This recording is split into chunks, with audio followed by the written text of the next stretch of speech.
કચ્છની ધણિયાણી દેશદેવી માતાના મઢ વાડીના દર્શન વિવિધ પ્રકારની માનતાએ આવનારનો પ્રવાહ દિન પ્રતિદિન વધતો રહે છે.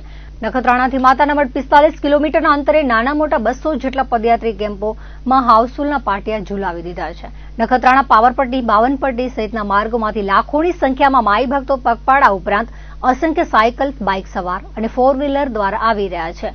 નખત્રાણા માતાના મઢ માર્ગ પર જાણે અત્યારથી જ નોરતા શરૂ થઈ ગયા હોય તેમ છેલ્લા 3 દિવસથી માર્ગો પદયાત્રીની ચહલ પહલથી ગાજી રહ્યા છે.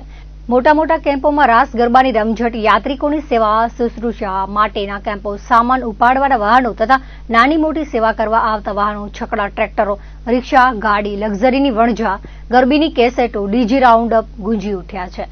અંગિયા પાસે જય કૃષ્ણા ગ્રુપ, શ્રી જીનામ સેવા મંડપ દ્વારા પદયાત્રિકો માટે મુન્દ્રાથી નાના અંગિયા સુધી હરતી ફરતી સેવા ધાવડા, દેવપરમાં પાસે મોટા કેમ્પો, નખત્રાણા તાલુકા પંચાયત સરકારી કર્મચારીની વિભાગનો કેમ્પ, પ્રાંત કચેરી નજીક સરકારી વસાહત કર્મચારી વિંગ મંડળનો કેમ્પ, કેવી હાઈસ્કૂલ નજીકમાં આશાપુરા મિત્ર મંડળ ભુજનો કેમ્પ, તેની નજીક દેવપર ગઢ નવ યુવક મિત્ર મંડળનો પદયાત્રી કેમ્પ, સોમૈયા હોસ્પિટલ સામે દેશદેવી આશાપુરા ગ્રુપ ચેક નાકા મુંબઈ ઉપરાંત નાના મોટા કેમ્પો ડગલે ને પગલે ગોઠવાયા છે.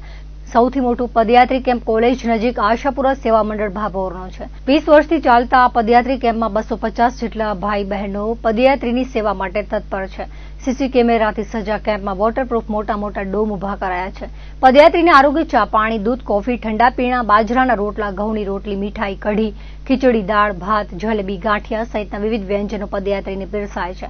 24 કલાક ધમધમતા હાઈવે ગામોમાં નોરતાના માહોલમાં ગ્રામજનો રાત્રે કેમ્પની રોનક જોવા જાય છે. મેળા જામે છે. જય માતાજીના નારા, ધજા, ઝંડી, રથ, માની આરતી, ગરબાથી વાતાવરણ ગુંજે છે. ચત્રભુજ સર્કલ પાસે કર્મલ્ય ફાઉન્ડેશન વિસામો કેમ્પમાં પણ દરેક સુવિધા ઉપલબ્ધ છે. સંત કૃપા હોટલની નજીકમાં આજે આશાપુરા સેવા મંડળ ભાભર, કૈલાસ યુવક મંડળ ભુજ દ્વારા સેવા કેમ્પનો પ્રારંભ સંતો, રાજકીય મહાનુભાવો હસ્તે કરવામાં આવ્યો હતો. કોટડા, જડોદર, મથલ, ઉઘેડી, રવાપર, લીફરી, ફાટક, રામદેવપીર, માતાના મઢ, ખાણ વગેરે જગ્યાએ પદયાત્રી કેમ્પો ઉભા કરાયા છે. ત્યાં પદયાત્રી માટે તમામ પ્રકારની સુવિધા ઉભી કરાઈ છે. 18 આલમના લોકો નાત જાતના ભેદભાવ વગર સેવા આપે છે. માર્ગ પર રાત્રિભર પેટ્રોલિંગ પોલીસ દ્વારા તૈનાત કરાયો છે. વરસાદથી ધોવાયેલા રસ્તા પદયાત્રી માટે મુશ્કેલી ઉભી કરી હતી.